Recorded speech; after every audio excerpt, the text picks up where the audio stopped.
Hey guys, welcome to my channel. तो आज हम डिस्कस करने वाले हैं आज का the Hindu analysis of 10th December 2022। तो फर्स्टली हम बात कर लेते हैं आज क्या डे है। आज इम्पोर्टेंट डे क्या है, तो वो है डेथ एनिवर्सरी आज एल्फ्रेड नोबल की। एल्फ्रेड नोबल जो कि थे एक फेमस साइंटिस्ट, एक इन्वेंटर, एक बिजनेसमैन एंड इम्पॉर्टेंटली वो फाउंडर थे नोबल प्राइजेस के।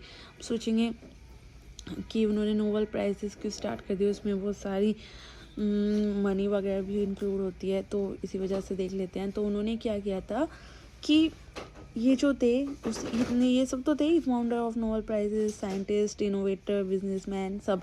इसके साथ साथ उन्होंने क्या किया था, इन्वेंट कर दी थी डायनामिक्स को। उन्होंने डायनामाइट को इन्वेंट किया था और भी ज़्यादा पावरफुल एक्सप्लोसिव किए थे, जिसकी वजह से उन्हें बाद में रिग्रेट हुआ, जिसकी वजह से उन्होंने क्या किया कि एक वसीयत बनाई जिसमें उन्होंने बोला कि मेरे डेथ के बाद मेरी जो है सारी प्रॉपर्टी वगैरह वो सब एक अवार्ड के रूप में लोगों को दी जाए, जिसको उन्होंने एल्फ्रेड नोबल और नोबल प्राइज़ इन्हीं के नाम पे स्टार्ट किया गया है, नोबल प्राइज़।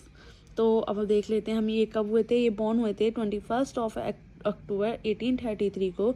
डेथ हुई थी इनकी 10 दिसंबर 1869 को। नेशनैलिटी हमें बताइए इनकी स्वीडन है।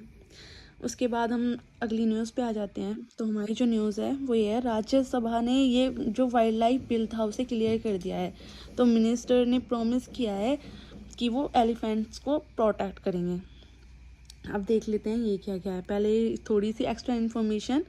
इंटरनेशनल कन्वेंशन है IUCN, जिसमें क्या करता है कि जो एनिमल्स होते हैं उनको डिक्लेयर करता है कि कौन सी कैटेगरी में, यानी कि एंडेंजर हैं या फिर एक्सटिंक्ट है, ऐसे का सब करके उन्हें कैटेगराइज करता है।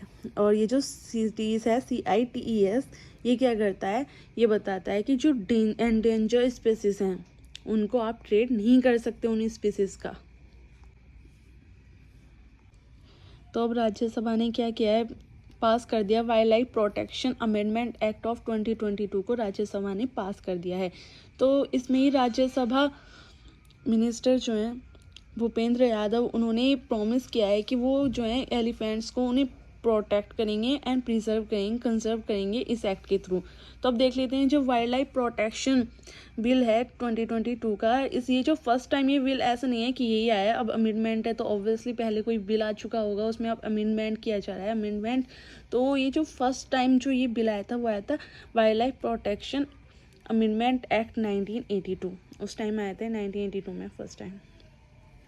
ओके, तो इसके आगे देख लेते हैं। हम देख लेते हैं इसमें जो अमेंडमेंट हो रहा है 2022 का, इसमें प्रपोजल्स क्या क्या रखे गए हैं। इनमें बोला गया है कि स्पीसीज को जो है लिस्ट में कर देंगे, अपेंडिक्स में, अंडर सिटीज़, इसके अंदर ये CITES जो है इसके अंदर इनको लिस्ट कर दिया जाएगा, लिस्ट में कर दिया जाएगा। इसके अंदर अब देख लेते हैं हम सेक्शन क्या क्या है। सेक्शन है हमारा 6, amendment to constitute standing committee.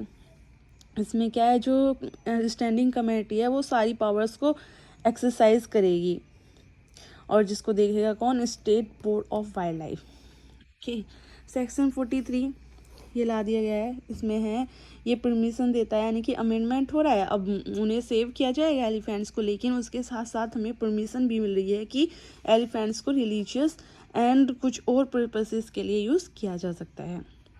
हम देखिए और क्या है इसमें प्रपोजल। ये क्या करेगा, सेंट्रल गवर्नमेंट को अपॉइंट कर, सेंट्रल गवर्नमेंट क्या करेगी, इसके थ्रू अपॉइंट करेगी एक मैनेजमेंट अथॉरिटी को। और मैनेजमेंट अथॉरिटी के साथ साथ जो है हमारी ये अलाउ करता है सेंट्रल गवर्नमेंट को साइंटिफिक अथॉरिटी को भी अपॉइंट करने के लिए। इसके साथ साथ ये सेंट्रल गवर्नमेंट को कुछ पावर्स देता है कि वो क्या है, रेगुलेट कर सकते हैं, स्टॉप कर सकते हैं इसका इम्पोर्ट, ट्रेड और पोसेसन, वो जो हमारा प्लांट्स एंड एनिमल्स है उसके।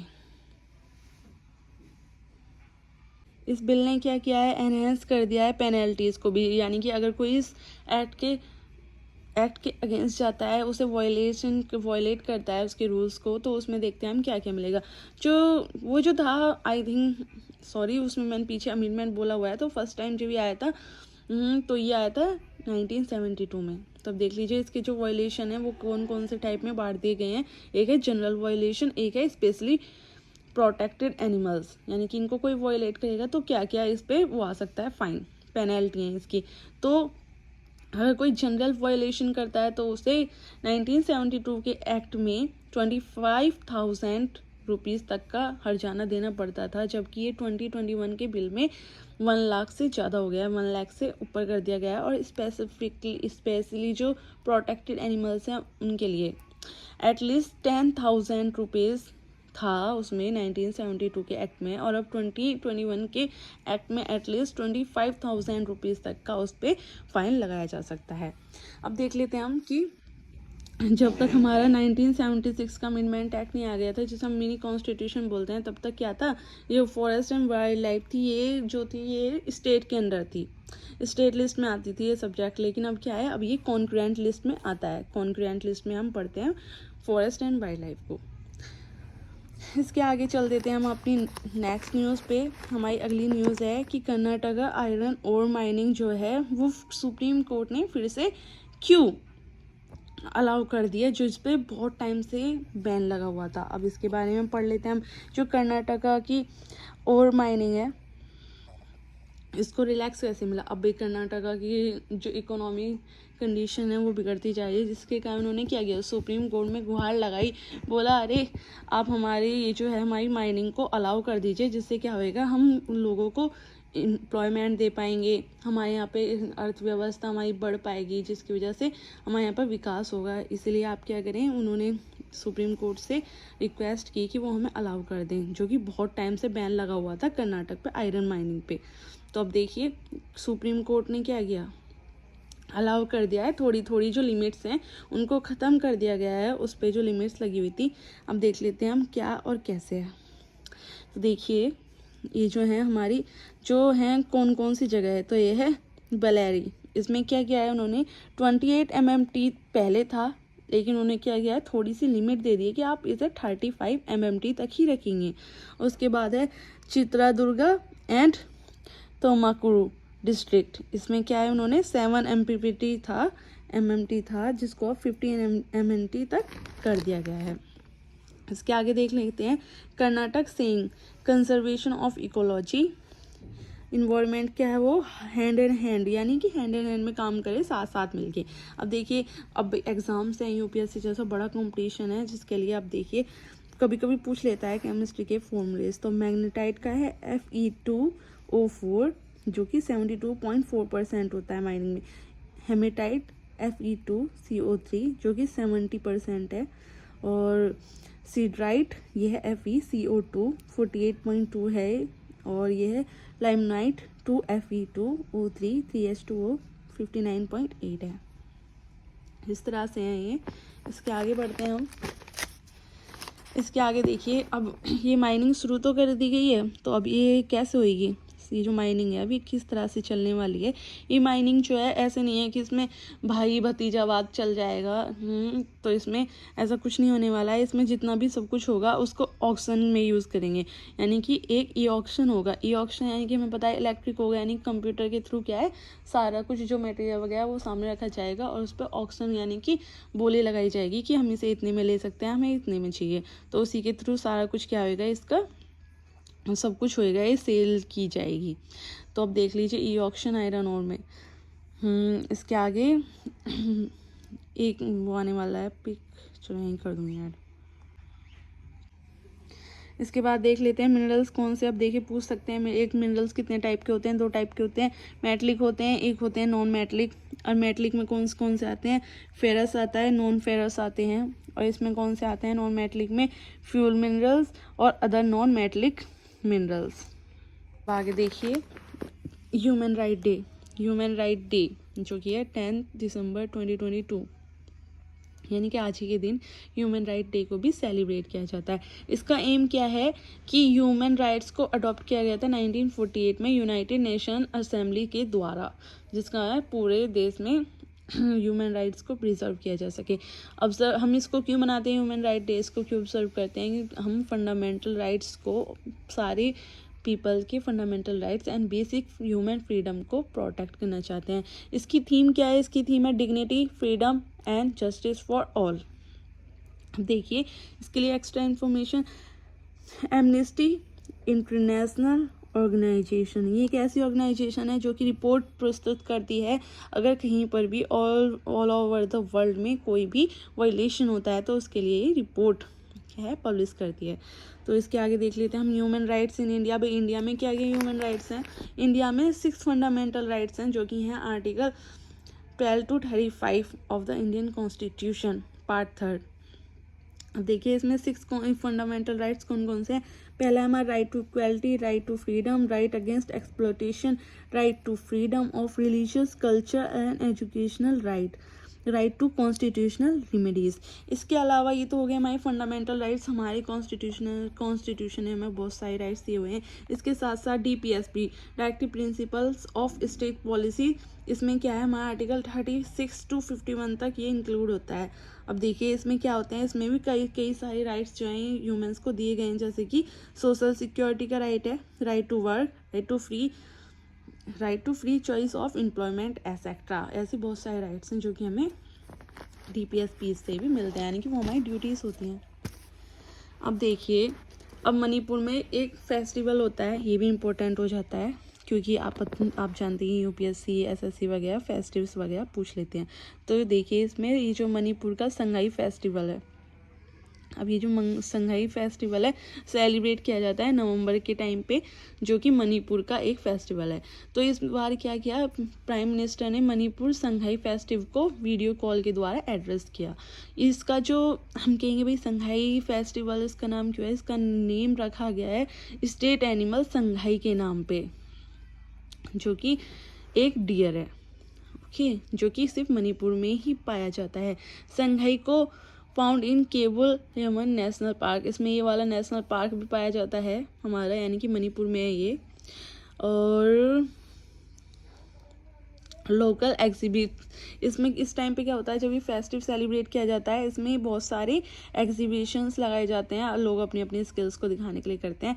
कुछ इसमें नेटिव स्पोर्ट्स भी लगाए जाते हैं, यहाँ के जो यहीं के ही जो स्पोर्ट्स हैं जो यहीं से शुरू हैं, जैसे कि मार्शल आर्ट हो गया मणिपुर का, और थंगता जो कि एक कॉम्बिनेशन है स्वॉर्ड स्किल्स वगैरह का। तो इसमें संगलो कंची, ये भी एक क्या है, एक इंडिजियस फॉर्म है पोलो का। ओके, यहाँ तक क्लियर है आपको। उसके बाद आ जाते हैं हम अपनी नेक्स्ट न्यूज़ पे।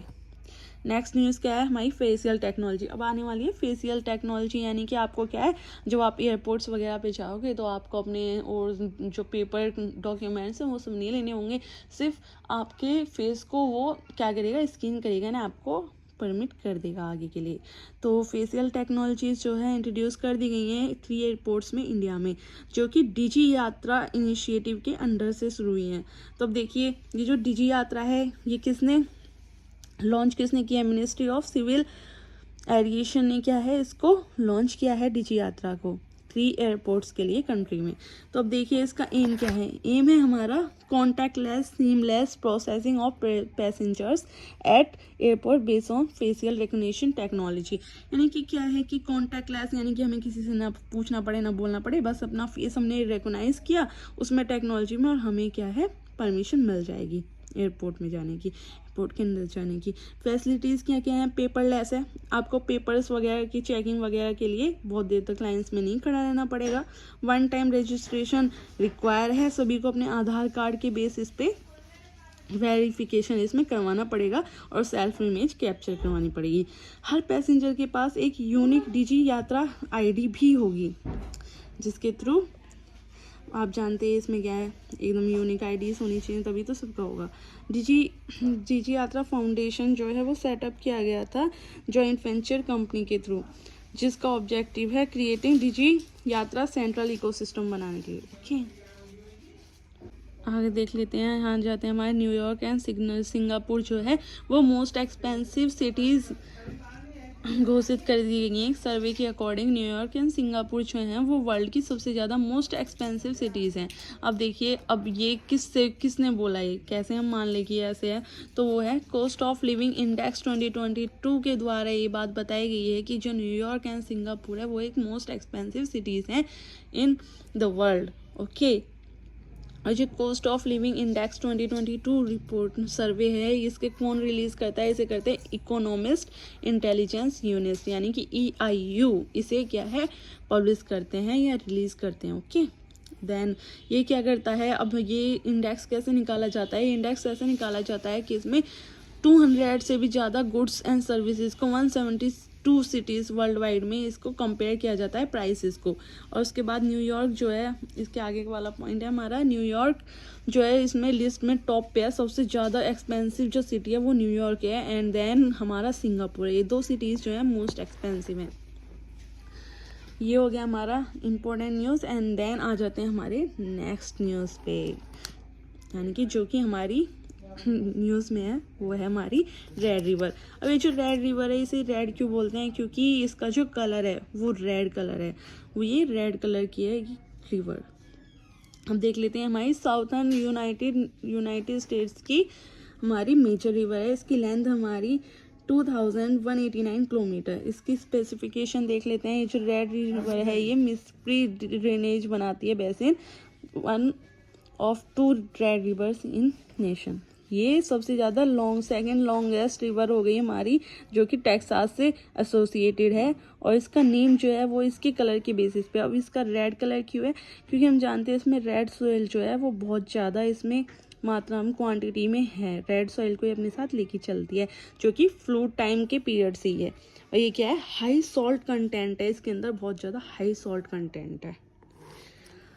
तो थैंक यू गाइस, आज का हमारा लेक्चर करते हैं यहीं पे ख़त्म। तो मिलते हैं कल के द हिंदू न्यूज़पेपर के साथ।